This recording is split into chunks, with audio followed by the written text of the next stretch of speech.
A freshman senator calls it America's deadliest war. Not Vietnam, not Afghanistan, but here at home, where 20 veterans take their own lives every single day. But when Congress returns next month, they have a tangible solution to bring to the president's desk. But this progress was born out of tragedy. Daniel Somers, an Iraq War veteran, took his own life in June of 2013. He had served 400 combat missions and was only 30 years old.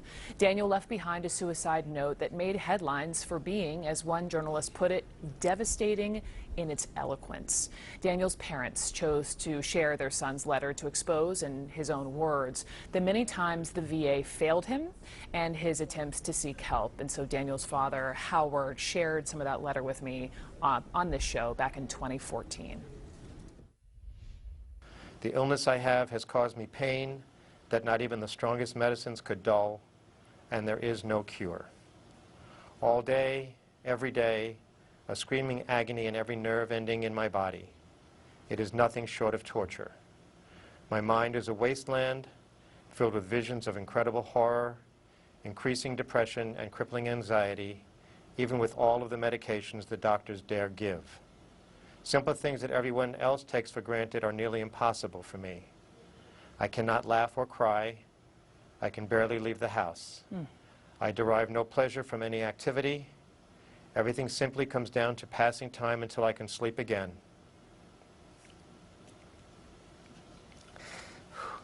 Now to sleep forever seems to be the most merciful thing.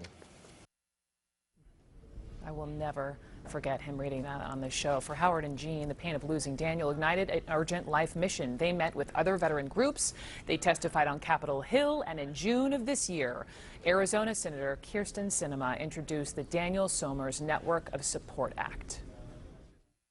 Our legislation requires each new service member be asked for the names of loved ones that he or she considers to be part of his or her network of support. In return, the Department of Defense and the Red Cross will provide information about benefits and services available to military members. By engaging loved ones and families from the beginning, the Department of Defense can better prepare and equip our military families and friends to better understand military life. And Senator Sinema and Daniel's parents, Howard and Jean, are with me now. It is an honor to have you back on this show. And Senator, nice to meet you. Welcome. Thank you. Thank you. Thank you.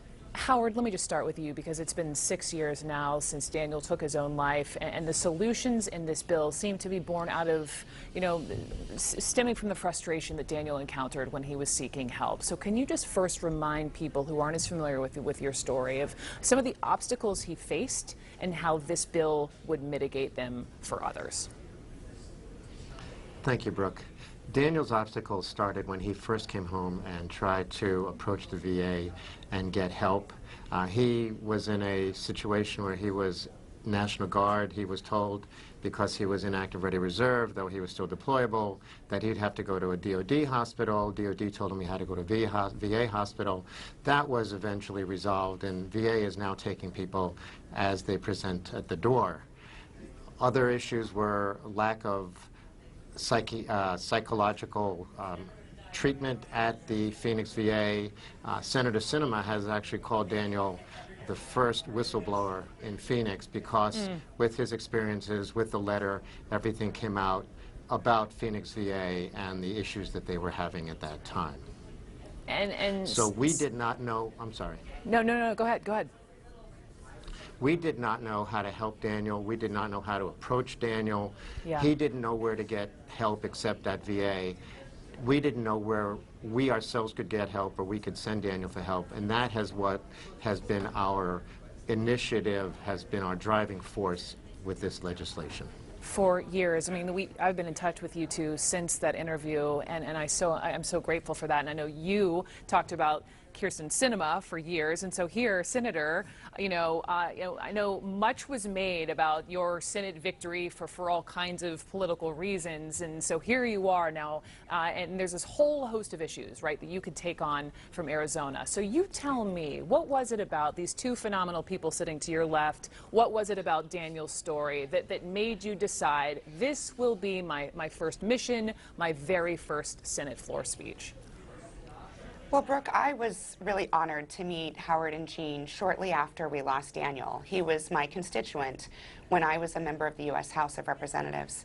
And within days of losing Daniel, I met Howard and Jean, and they immediately turned their grief into action to make sure that other veterans didn't face the same crippling circumstances and feeling of hopelessness that Daniel faced. And, well, you know this, Brooke. As soon as you meet Howard and Jean, their mission becomes your mission. And I promised them that I would not look away, that I would continue to work on this issue until we solve this crisis in our country so that no veteran feels like he or she has nowhere to turn. And I have to say, Brooke, Howard and Jean have been phenomenal. Over the last more than 6 years, have been dedicating their life to helping other veterans. And you know, my big brother's a veteran, and my little brother's on active duty today. And I think about how grateful I am that Howard and Jean are fighting this fight for them and for other members of the military and other veterans. I couldn't be more grateful.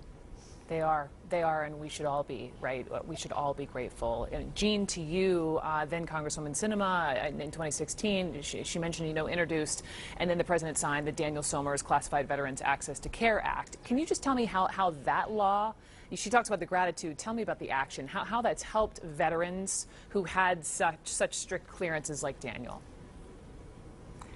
Well, what that bill did was allow them to have individual therapy at the VA, regardless of whether or not they had the staff. They had to figure out a way to make sure that members of the armed services, if they served in classified missions, were given the option to have individual therapy and not have to go to group therapy where they could not really talk about their experiences. And that was one of the barriers that Daniel had faced. He was told, we don't have enough people in Phoenix, you have to have group, and he said, I can't do group. Right. So this moves those barriers away. Senator, the current bill is part of this defense, the National Defense Authorization Act. So when you return from recess next month, and a conference committee will work through the number of contentious issues here, how do you ensure that your piece does not get lost?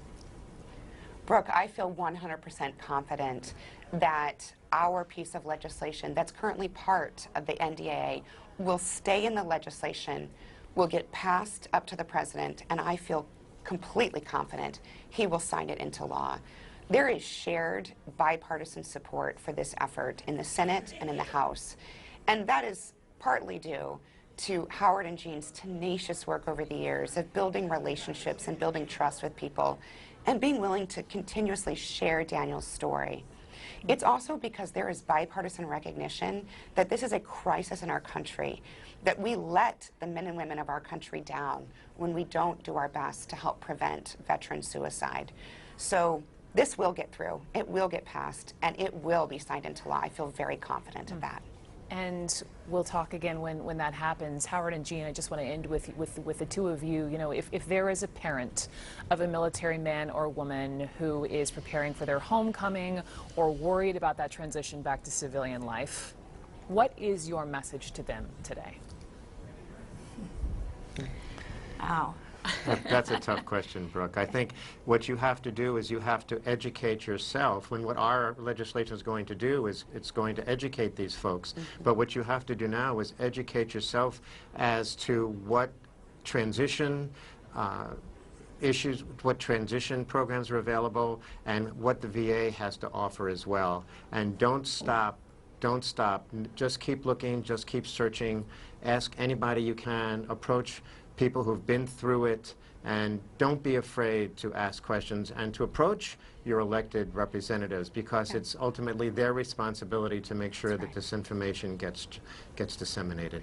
You know, one of the things I'm really proud of about this legislation, Brooke, is it will help teach the loved ones of our armed service members to recognize the signs when something might be wrong, or to help understand when they might need help, so we can offer that help to them when they're struggling or facing a difficult day, because we know that those days are coming for many of our men and women who have served. I so appreciate each and every one of you. Let's do this again when this thing passes. All right, Senator Sinema and Jean and Howard Somers. I'm